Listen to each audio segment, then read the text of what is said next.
গাইছ মই আছোঁ মোৰ ফাৰ্নিচাৰ দোকানত আৰু দোকানত কোনো নাই কাৰণ গোটেইবোৰ মিস্ত্ৰী মানে কি খানা খাবলৈ মানে ঘৰত গৈছে চ' ভাবিলোঁ কি এনেই থকাতকৈ মই এটা ভিডিঅ'ই বনাওঁ আৰু ভিডিঅ'ত কি আজি মই মোৰ দোকানখন দেখাম বুলি ভাবিছোঁ।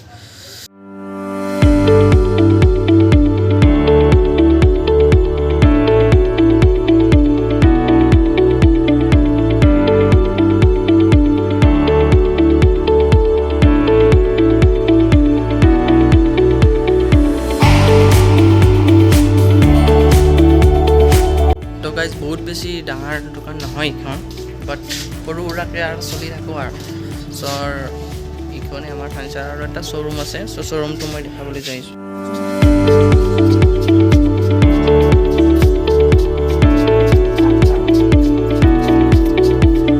ত' এইখন পালেং বনা পালেং আছে এইখন ডিজাইনটো বহুত ধুনীয়াকৈ কাটিছে আৰু এইফালে এখন দুখন পালেং আছে এইখন তলৰ হয় আৰু এইখন ওপৰৰ পালেং চ' এইখন ড্ৰেছিং আছে ইয়াত আৰু এইখন টি টেবুল চ' টি টেবুল সিফালৰ পৰা দেখাই লওঁ মই কেনেকুৱা লাগে।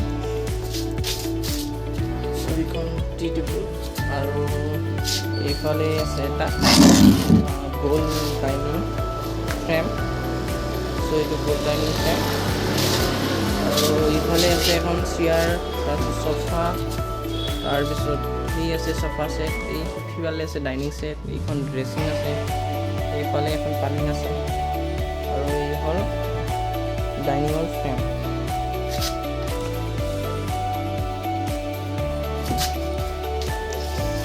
এইখন আলনা দেখিবলৈ পাইছে আলনা চ' আলনাৰ ডিজাইনটো চাই লওঁ।